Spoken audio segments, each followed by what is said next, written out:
आली चालली. आपण सगळेजणांनी दिवाळी साजरी केली, आनंदाने साजरी केली. परंतु आमच्या या कृषीप्रधान देशामध्ये, कृषीप्रधान देशातला जो काही शेतकरी आहे, त्या शेतकऱ्याच्या घरात अंधार आहे. तो शेतकरी सुखी नाही, आनंदी नाही. कारण गेल्या 2 वर्षापासून शेतकऱ्याच्या मालाला भाव नाही. मागच्या 2 महिन्यापूर्वी सोयाबीन आयात केला. आत्ता कापसाच्या 22 लाख गाठी आयात केल्या. अशा परिस्थितीमध्ये की आज दिवाळी येऊन ठेपलेली आहे, हंगाम आलेला आहे आणि या हंगामाच्या काळामध्ये कापसाची आयात करून मला असं वाटतं या सरकारने शेतकऱ्याच्या जखमेवर मीठ चोळण्याचं काम केलेलं आहे. असं निर्दयी सरकार हे शिंदे भाजप सरकार जे आहे, खरं तर या सरकारचा मी तीव्र शब्दात निषेध करते. आज आमचा शेतकरी हवालदिल झालेला आहे. जेव्हा त्यांनी बघितलं की कापसाच्या म्हणजे कापूस त्याचा उत्पन्न शेतातून त्याच्या घरात आलेलं आहे आणि अशा परिस्थितीमध्ये कापसाच्या गाठी आयात करणं, जे त्याच्या तोंडात आलेला घास हिसकावून घेण्याचं काम या सरकारने केलेलं आहे. म्हणून खरं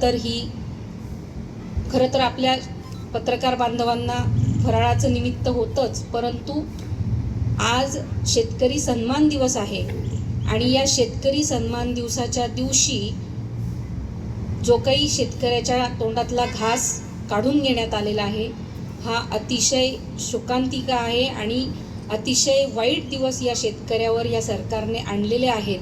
हे या खरं पत्रकार परिषदेच्या माध्यमातून आपल्यापर्यंत पोहोचवायचं होतं आणि आपल्या माध्यमातून सबंध शेतकऱ्यांपर्यंत हे पोहोचवण्याचं एक निमित्त होतं. सोयाबीनला भाव मिळावा यासाठी आम्ही गेल्या 2-2.5 वर्षापासून अनेक आंदोलनं केलेत. आपण सगळेजण बघत आहात, आपण सगळेजण साक्षीदार आहात. धरणे आंदोलनं केले, रास्ता रोको केलं, सगळ्या गोष्टी करून बघितला, सरकारचा निषेध केला, तरी सुद्धा शेतकऱ्याच्या मालाला भाव मिळाला नाही.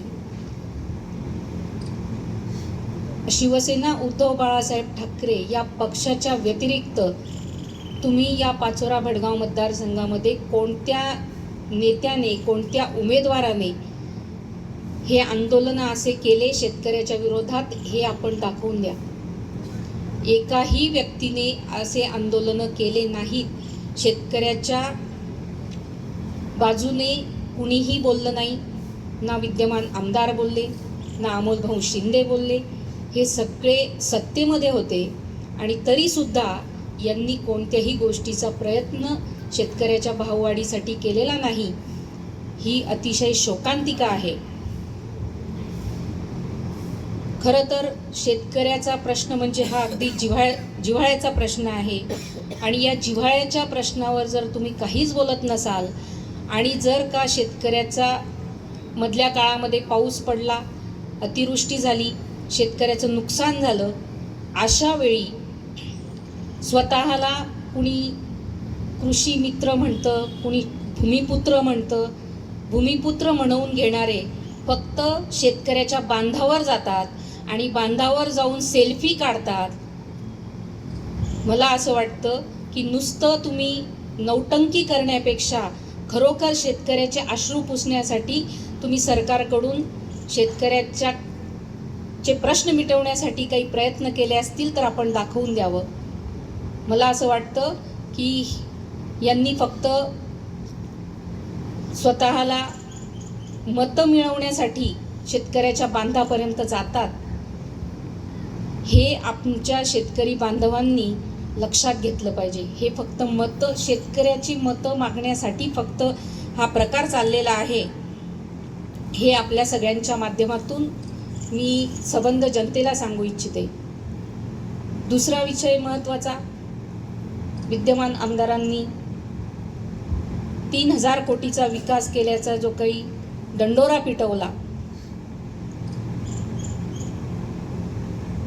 जर तुम्ही 3,000 कोटीची कामं केलेली आहेत तरी सुद्धा तुम्हाला वैशाली सूर्यवंशी नावाचा उमेदवार शोधून आणून उभा करावा लागतो, ही किती भयानक प्रकार आहे. याच्यातच तुम्हाला लक्षात आलं आहे की इथं आता माझी हार होणार आहे, म्हणून हा केविलवाणा प्रयत्न त्यांनी केलेला आहे. त्या दिवशी आपण सगळेजण होतात, उमेदवारी अर्ज भरण्याच्या शेवटच्या दिवशी किती भयानक प्रकार पाचोरा प्रांत कार्यालयात जो घडला, ही पाचोरा भडगावची संस्कृती नाही. 2 गटांमध्ये ज्या पद्धतीने मारामाऱ्या झाल्या, ज्या पद्धतीने गुंडगिरी झाली, ती गुंडगिरी या पाचोरा भडगाव मतदारसंघामधून संपवण्यासाठी सगळ्या चांगल्या लोकांना, चांगल्या विचाराच्या लोकांना एकत्र येणं गरजेचं आहे. ह्यांच्या पायाखालची वाळू घसरते आहे म्हणून हा प्रकार केलेला आहे. खरं तर केंद्र सरकारने आत्ता 7,521 रुपयाचा हमीभाव कापसाला दिलेला आहे आणि ॲक्च्युअलमध्ये फक्त 5,500 ते 6,000 रुपये भाव शेतकऱ्याला मिळतो आहे. म्हणजे जो हमीभाव ठरवलेला आहे तो हमीभावसुद्धा पूर्ण देऊ शकत नाही असं हे सरकार आहे. हेच मागच्या वर्षी म्हणजे उद्धव साहेब जेव्हा मुख्यमंत्री होते त्यांनी 10,000 रुपये भाव आमच्या शेतकरी राजाला दिलेला होता. अगदी कोरोनाचा सारखी महामारी असताना सुद्धा इतका चांगला भाव दिला. असं हे शिंदे भाजप सरकार जे आहे ते शेतकऱ्यांचं शोषण करणारं सरकार आहे असं धडधडीत दिसतं आहे. मी आपल्या माध्यमातून शेतकरी बांधवांना आवाहन करेल की या जुमलेबाजांपासून आपण सावध राहा. यांना फक्त तुमचे मतं पाहिजे आहेत. त्यांना माहिती आहे शेतकरी कुठेच जाणार नाही, म्हणून शेतकऱ्याला गृहीत धरलेलं आहे या जुमलेबाजांनी. यांना मतदान करायचंच आहे असं गृहीत धरून टाकलं आहे शेतकऱ्याला. शेतकऱ्याला महत्त्व दिलं जात नाही, म्हणून आज शेतकऱ्याने अगदी जागे होणं गरजेचं आहे आणि या सरकारला तडीपार करण्याशिवाय पर्याय नाही. इथे जेवढेही उमेदवार आहे युतीमधले तेवढ्या सगळ्यांना तडीपार करण्याशिवाय पर्याय नाही, हे मी शेतकरी बांधवांना अगदी विश्वासाने सांगते की आपण जर का आता यांना निवडून दिलं तर आपल्याला पुढचे 5 वर्ष रडण्यासाठीच रडावंच लागेल. अशा पद्धतीचे 5 वर्ष राहतील. म्हणून आपल्याला जर चांगले दिवस आणायचे असतील तर आपण विचारपूर्वक मतदान केलं पाहिजे. जसं मी आता 2-2.5 वर्षापासून आपण बघत आहात, मी शेतकरी बांधवांसाठीच आज मी शेतकऱ्यांवर का बोलते, कारण की शेतकरी सन्मान दिवस आज आहे. मी गेल्या 2-2.5 वर्षापासून शेतकऱ्यांवरच काम करते आहे, तरुणांवर करते आहे, महिलांवर करते. माझे वडील तात्यासाहेब त्यांनी आयुष्यभर शेतकऱ्यांसाठी स्वतःला वाहून घेतलं. त्या पद्धतीने मी सुद्धा शेतकऱ्यांचे प्रश्न विधानसभेत पोहोचवण्यासाठी माझा 100% प्रयत्न असेल. कारण मी सुद्धा स्वतः कृषी पदवीधर आहे, म्हणून शेतकऱ्यांच्या समस्या, शेतकऱ्यांच्या भावना ह्या सगळ्या मी समजू शकते. त्यामुळे मी आपल्या माध्यमातून शेतकरी बांधवांना सांगेल की मतदान करताना आपल्या हिताचं जे असेल त्याच व्यक्तीला मतदान करा आणि मतदान करताना आपण सगळ्यांनी शिवसेना उद्धव बाळासाहेब ठाकरे, शरदचंद्रजी पवार साहेब, सोनियाजी म्हणजेच महाविकास आघाडीच्या उमेदवारालाच आपण मतदान करावं आणि मतदानरूपी आशीर्वाद द्यावेत, हे मी आपल्या सगळ्यांच्या माध्यमातून विनंती करते. कारण की शेतकरी बांधव हा काही फक्त गृहीत धरणारा विषय नाही, हा जगाचा पोशिंदा आहे, भारतीय अर्थव्यवस्थेचा कणा आहे आणि त्याची जी काही थट्टा मांडलेली आहे आज सरकारने, तर या शेतकऱ्याने आता जागं होण्याची खरं वेळ आलेली आहे. खरं तर आता विधानसभा निवडणूक लागलेली आहे. हे समोरचे जे काही उमेदवार आहेत हे तुमच्या गावामध्ये आल्यानंतर मला असं वाटतं त्यांना गावात घुसल्याबरोबर जाब विचारा गावात घुसताना जाब विचारा की मागच्या 2-2.5-3 वर्षापासून आम्ही कापसासाठी भाव मागतोय, सोयाबीनसाठी भाव मागतोय. तुम्ही त्याच्यासाठी काय केलं?